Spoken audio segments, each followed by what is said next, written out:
afternoon. You are tuned into Ability Matters, a program that covers matters to do with abilities, disabilities and everything in between. Ability Matters is one of the longest running disability-related programs in the whole wide world. Starting as Headway On Air in 2007, you can now listen to podcasts of previous Ability Matters programs on YouTube and Spotify. Just search for Ability Matters. Ability Matters is brought to you by My Home Living. Yes, Ability Matters. You're with Tony Scott right now hosting, and I actually have Sean with me this week as well. Yes. Good afternoon, Tony. Thank you very much. Yes, the weather, I can confirm it's definitely winter outside. I do notice it feels like temperature's about 7 degrees. I'd say it's a bit optimistic. It is freezing out there. Also, you mentioned 80% chance of rain. It's 100% at the moment. It's raining outside the studio. There you go.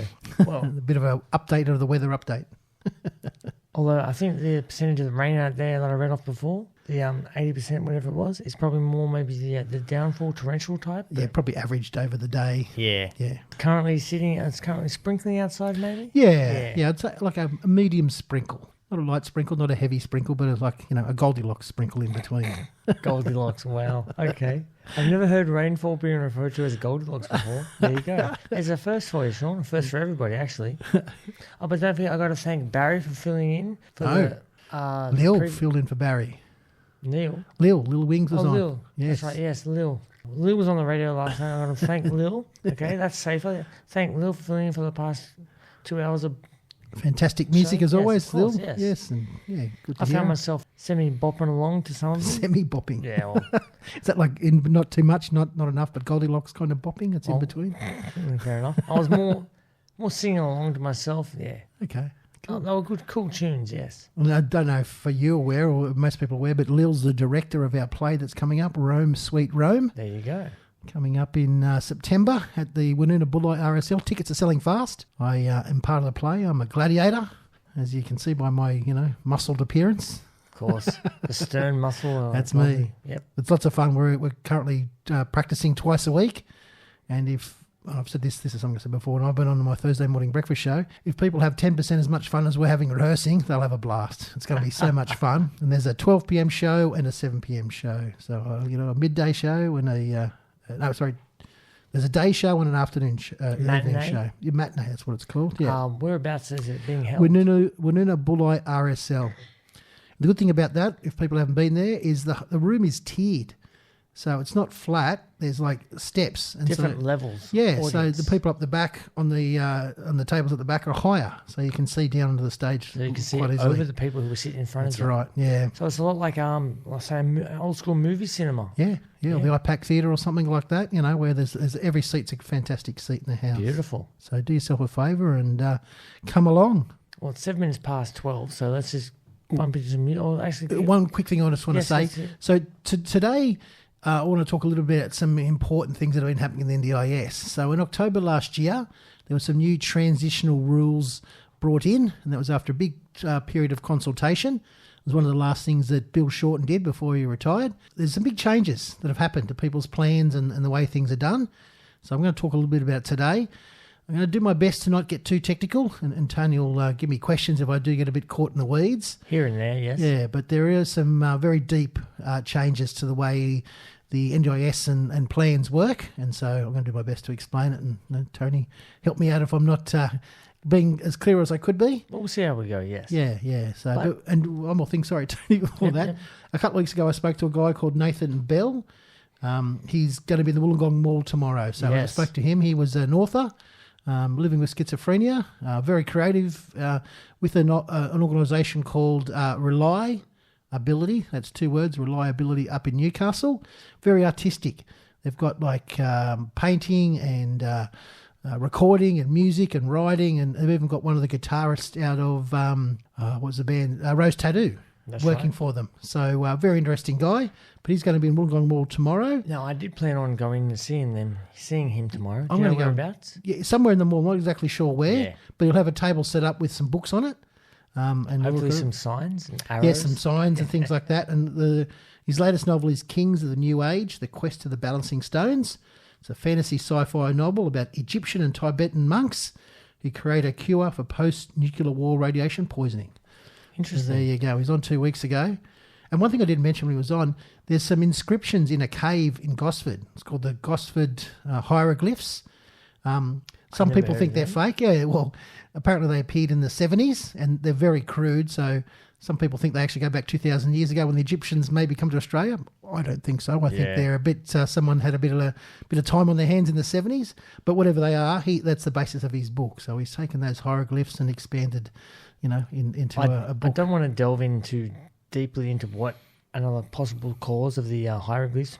I'm using inverted commas right now, as I'm saying, but you can't hear me. Yeah, the hieroglyphs in a clave. It's interesting, no matter what the origin, I guess. Touche. Yep. Anyhow, I think I'm going to be starting off today's show with some 60s tune, a 60s tune. What do we got? I've got the Four Tops. It's the same old song from 1965. Oh, but what's the song called? You get that? I thought you were just saying it's the same old. No, okay. Yeah. Right. It's okay. I'm laughing. That's the main thing. Fair enough. Cool. And then after that, we've got Go West, King of Wishful Thinking, coming up right after that. And I've got a bit more information to go with that. But for now, same old song. Enjoy.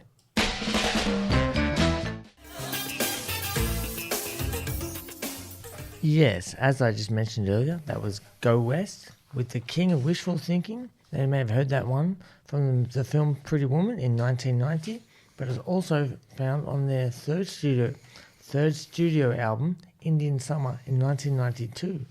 Now that's a bit of a time lapse in there with the numbers, which means they would have had written the song for Pretty Woman in 1990, but then they included it on their later album, Indian Summer, in 1992. Bit of useless music trivia for you, unless you're really into that sort of thing, which I kind of am now by default, so there we go. Wonder if they weren't thinking of releasing it, but because it became so famous through the movie, we've got to whack this on an album maybe. Perhaps, yes. Interesting. The news behind the news. Within, yes. Talking about news, I've got lots of news today. Of course, yes. More information in relation to the name of this program, Ability Matters, yes? Yes, yeah. So some general stuff up front and then a little bit more specific stuff about the NDIS because of the big changes. A couple of quick things. I don't know if you noticed, Tony, but there was an election in May, a federal election. Did you vote? Probably. I've just forgotten. I think most people have wiped it from their minds. I think I remember voting now, but I don't remember the actual date or anything like that. I didn't know it was May, so there you go. It was May, yeah. Okay. It's one of those things that people don't really... once it's done, you throw it out. Yeah. With that, you call it Albanese government was returned. Yeah. And the main vote. Yes. Yes. The big one. For the Prime Minister, I was going to say the President of the country, but no, it's the Prime Minister, yes. When they do these things, they have they move the ministers around. Everyone gets a kind of the rotating chairs and they get different responsibilities. And so I thought I'd update people if they weren't aware. And who is the minister for the NDIS? Who's in charge of it at the moment? Because we all know Bill Shorten was for a while, but he retired. So some new people are in charge of it. I've got to tell you, it's a little bit complex. There's 3 people involved. The actual minister for the NDIS is New South Wales Senator Jenny McAllister. And so she's, though, in what they call the outer ministry, she's not in the cabinet. She's not in the big room making the decisions. She sits outside and kind of gets handed some decisions. The person in cabinet that's in charge of it is a guy called Mark Butler. He's the MP for Hindmarsh, which is in Adelaide in South Australia. So he's the Minister of Health and Ageing, which covers disability in the NDIS. So he's like Jenny's boss. And he's in cabinet. So he's in the big room making the decisions. So he's more the puppeteer? Oh, that's a very interesting question. Yes, probably. Let's assume. Make a simple assumption. Yeah, I wouldn't call Jenny the puppet, I guess. No, but I know what you're saying. Yeah, so more a higher above. Yeah. Yes. So I guess how these things work, the cabinet where the big decisions are made, the large kind of big ticket items. Yes. And then it comes out to the outer cabinet, people like Jenny to go, okay, how's this going to work? The details of the everyday running of things, So there's also part of the NDIS is also under what they call the social services portfolio. So a lot of stuff's under there, the employment stuff, some of the advocacy stuff. Plibersek, yes. Plibersek is in charge of that. She's the MP for Sydney, which is actually in the centre of Sydney. And so she's looking after that. There's some big changes coming. As I mentioned, there was big changes announced in October. Some of them have come in. Some of them are still coming in. Some of them are still working out. Crawling. Yeah. And so there's always... within government, there's always a bit of tension about who's going to be in charge of what, and lots of people like to take over their neighbours' responsibilities. To try and see how much more funding they can keep for themselves. Yeah? That's right, yeah. And so some of these new changes may mean more stuff moves under the social services portfolio. So 3 people, Mark Butler, Jenny McAllister and Tanya Plivasek, the people. While I was on that, I thought I'd just do get a little bit deeper.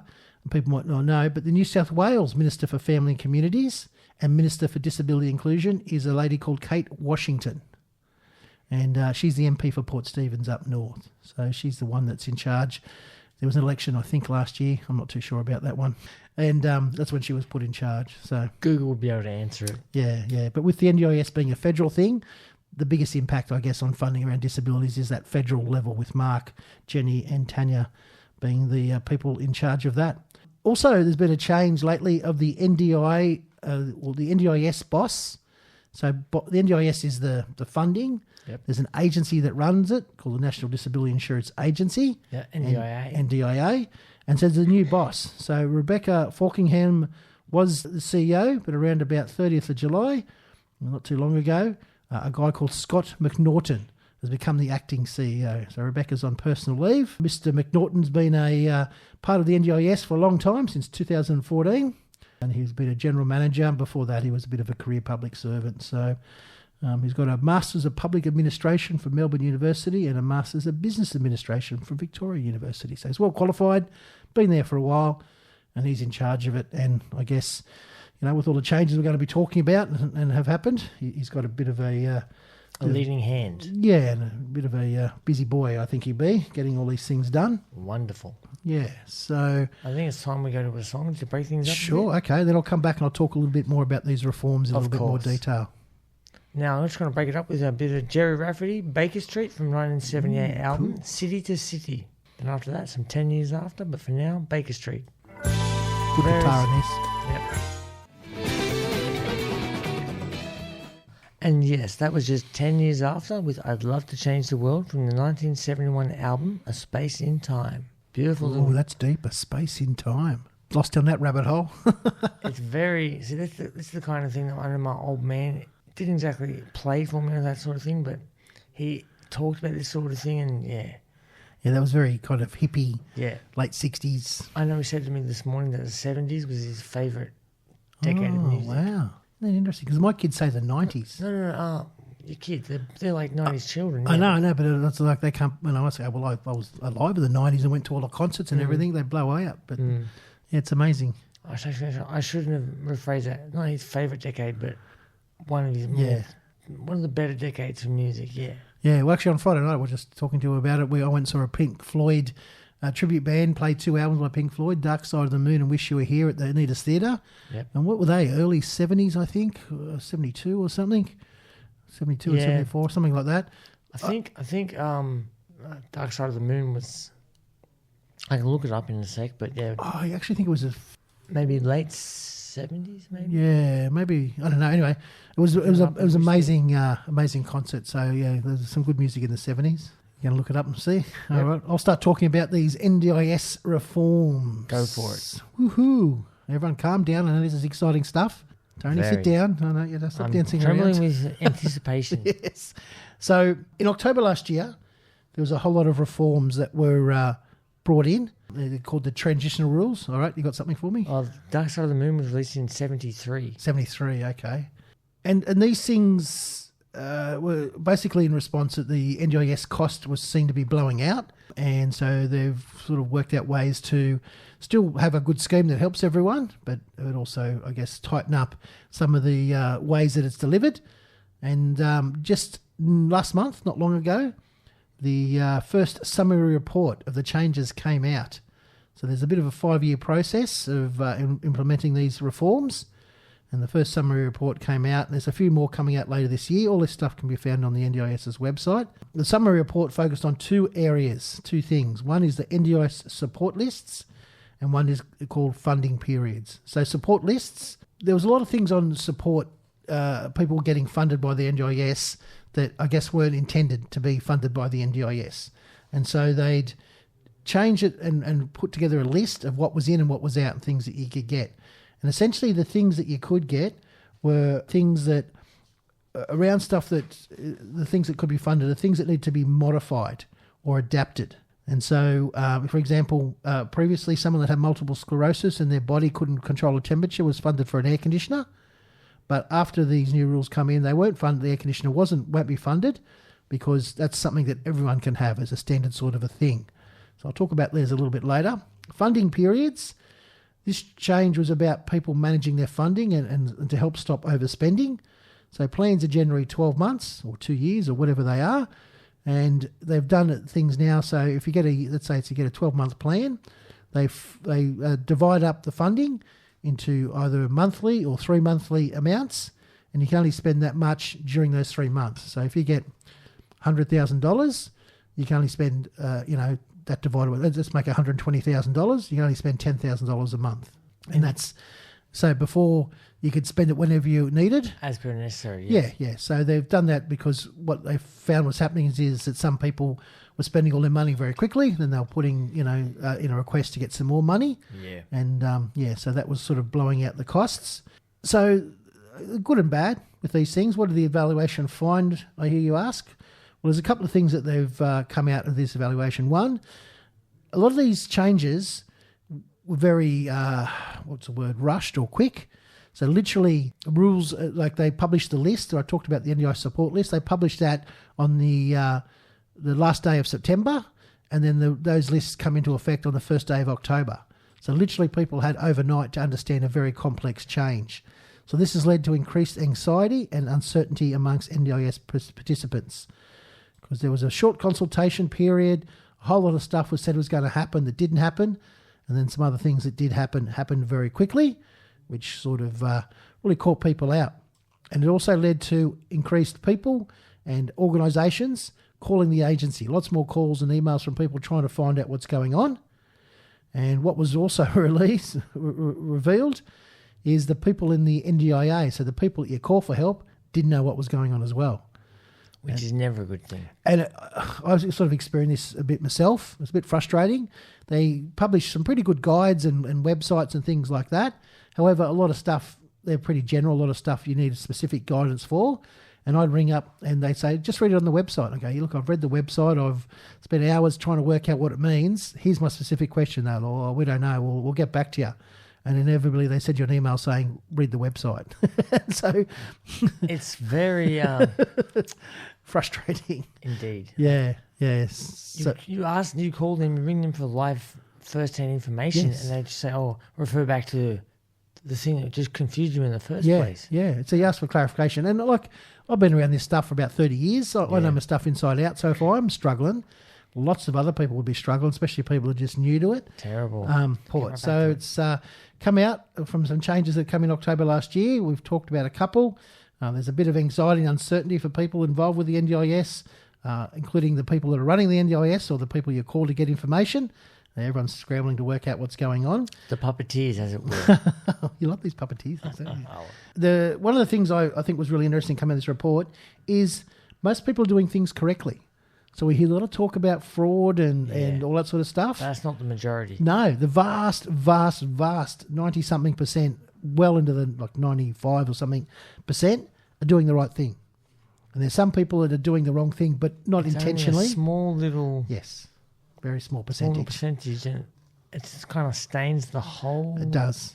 Majority, yeah. Yeah, and when you talk about a small percentage of multi-billion dollars, it's still hundreds of millions of dollars, you know what I mean? It's still a lot of money.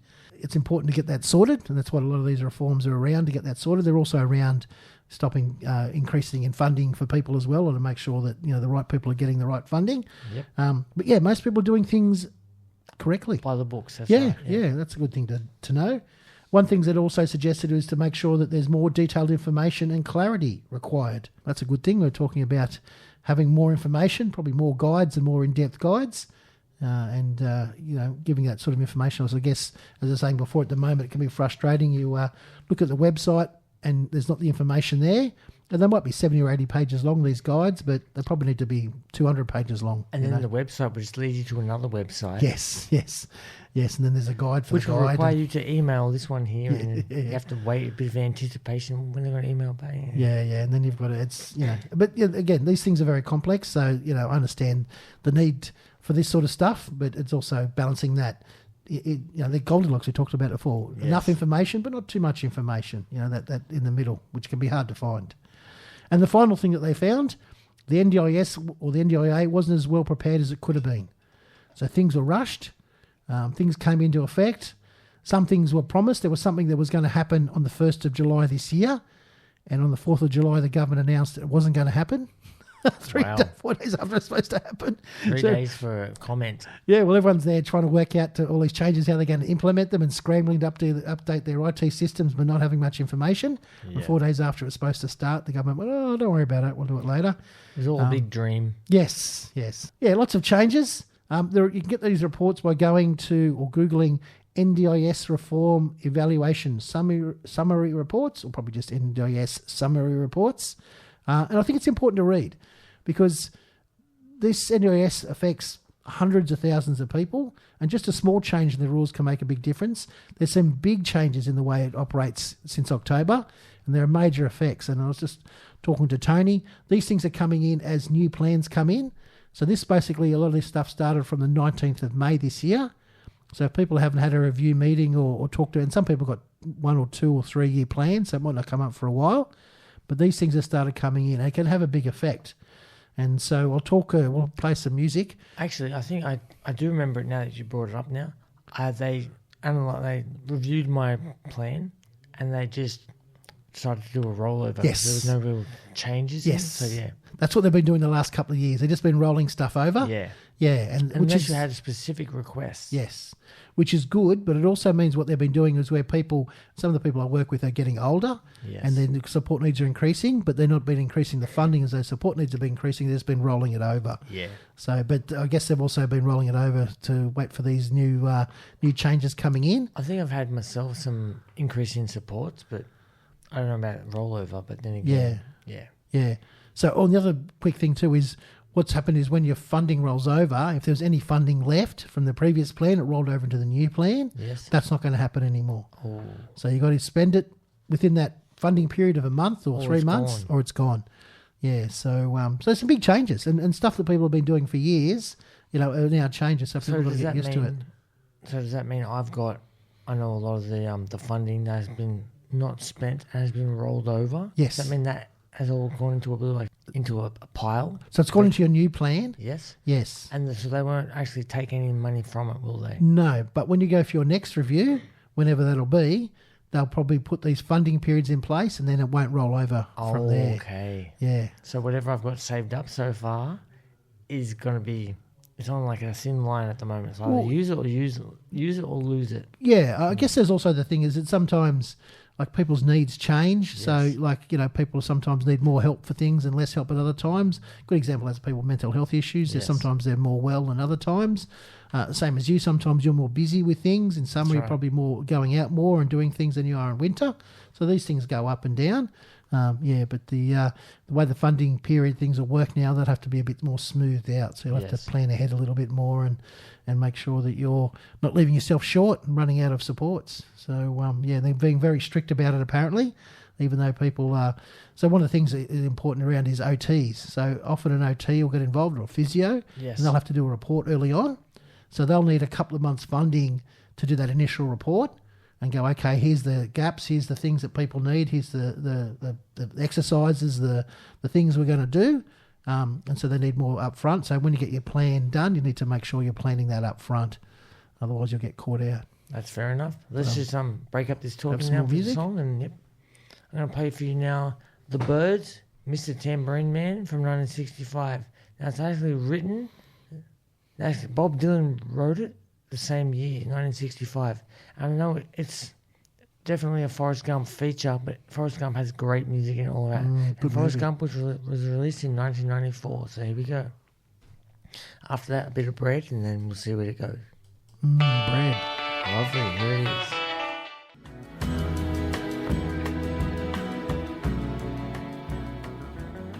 Yes, and that was just them was the band Bread with Make It With You from 1970's album On the Waters, sorry.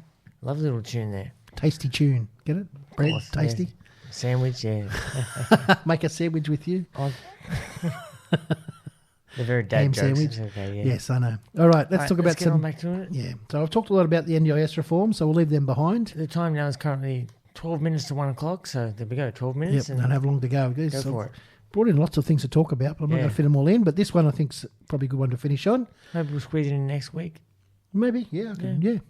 The government has opened a review into the Disability Discrimination Act. Discrimination? Yeah. I've never heard of that one. The Disability Discrimination Act. Well, it talks about, basically, surprisingly, disability discrimination. Some of the things that it includes are, whether guide dogs can go in and out of places. Right, okay. Whether you can, if you're providing services, you have to make sure they're as accessible as possible. When you're developing a new place, like a shopping centre or a government building. You've got to make sure it appeals to all avenues. Yep, it's accessible. Yep, and that not only includes ramps and things, but signage and those sorts of things, space, width of doorways for wheelchairs and, a whole lot of stuff like that. I of course, know a lot of common people just would love to have a good sign here and there. But yeah, and an easy to read sign. Yes. Not just something that's like, 10 minutes sort of worth of reading, but a straightforward sign. Black and white. Yeah, and that's the thing is people without disabilities benefit from this as well. Okay. Having clear signage makes life a lot easier. Having things well designed and laid out makes things a lot easier. Parents with prams and stuff like that appreciate extra space. Of course. So they've done announced a review, and they're out there talking to people at the moment. And I'll talk a little bit in a sec. There's a couple of different ways you can do it. It's about $7 million they're spending on the review. There was a Disability Royal Commission sort of investigation, and out of that there was 15 recommendations on ways to change the Disability Discrimination Act, and so they're taking them out to talk to people.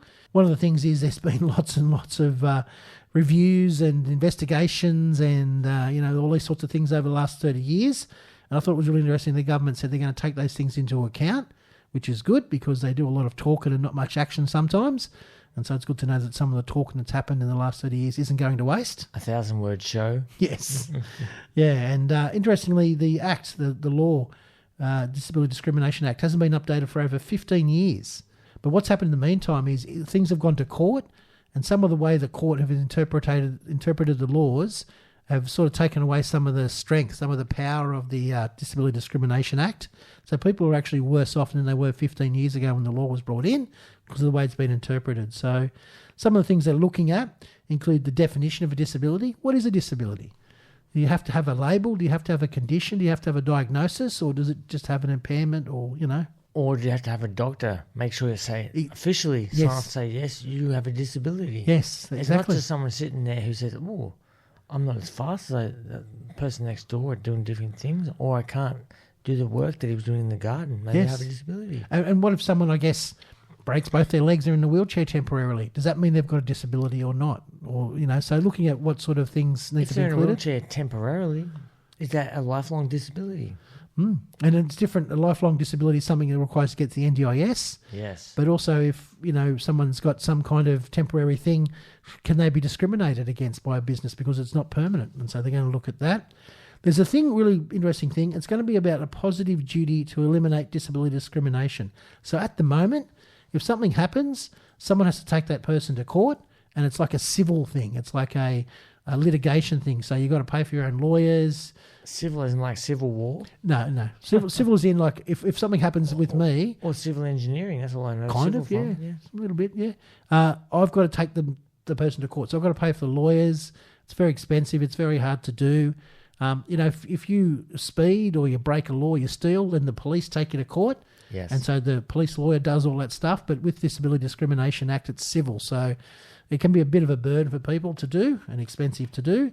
So they change a little bit. So there's going to be a positive duty, which means in certain circumstances, it's up to that person to do the right thing in terms of, reducing discrimination. And if they don't, then the government can sort of take them to court like a criminal sort of a thing. So that makes things a little bit easier for people. Obviously, you've got to balance out. They don't want to, get people in trouble unnecessarily. But if people have been doing some obvious and pretty poor examples of discrimination, now the government might get involved. Some adjustments for people with disability they're going to talk about. They're going to talk about the rules relating to assistance animals, where guide dogs and the difference between guide dogs and companion animals. Because at the moment, guide dogs legally can go into places, but not companion animals. And so, how are you able to yeah. That's the question. I mean, guide dogs are generally around people that are blind, yes, and so they're helping them navigate, whereas companion animals might be around people's anxiety and things like that. They're looking at that because there's obviously been a huge increase in companion animals lately. Interestingly, there's no law around companion animals. Guide dogs do need to be registered. There's a whole law that applies to them. And one of the interesting things of the law is they can't be paid for. So if someone gets a guide dog, it's got to be for free. That's why a lot of those organisations try and raise funds because they do all the training of the dogs for free. They can't actually charge for them. So, and the last thing they're looking at is exemptions to the Act, like what's in and what's out, and around costs and things like that. What's reasonable for people to do. So, if you want to do this, Google the Disability Discrimination Act review. There's 4 ways you can do it. You can make a submission. There's some issues papers you can read, and you can make a submission to that. There's a community survey that you can fill in. They're having some events. There's one in Sydney on Monday, the 8th of September from 1:30 to 5. You can go in there and put your thing in person. And there's also some online roundtables, some webinars with discussions. And they've got specific areas: employment, education, access and inclusion, and community safety. So get involved. Consultation closes on the 24th of October 2025. So get active before then and have your say. Get in there. For now, we've just got to say goodbyes and make sure everyone tunes in next week. Yeah, and I guess hopefully I haven't sort of overloaded people too much detail. We do put out a podcast about Ability Matters. So if you search for Ability Matters on Spotify and on YouTube, all the previous episodes are there.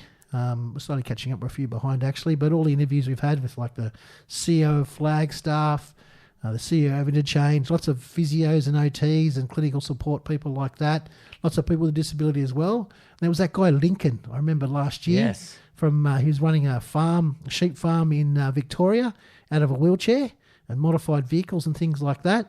There's lots of great stories there. There's your story there, Tony, and Alan and Beck and me, all our back origin stories if you're into superhero kind of things like that. Famous, infamous, whatever you want to say. Yeah. Or both and sometimes. Yeah, of course. All that information's there. So if you're... and today I did talk about a lot of things. If you want to go back and listen to what I talked about, the NDIS reforms, the ministers, the changes in the Disability Discrimination Act and the consultation, you can listen to the podcast at your leisure. And do you know what podcast means? POD stands for Play On Demand. So that means you can play it when you want it. Oh, I thought it was a different band, but that's different acronym, but okay. That's why it's called podcasts. Don't forget to stay tuned for the Smooth Connection with Eileen coming up straight at the end of the show. All right. Now. Thanks for letting me in today, Tony. I'll see you later. No drama. Had to be. Good stuff, Sean. And yeah, I'm going to play... I don't think you've got time. I think maybe just play this one there. Yeah, that one in a second, and that way we can hand over. And I really enjoy coming in. I wish I could come in some more, but I unfortunately can't. But thanks for letting me come in, Tony. Shame.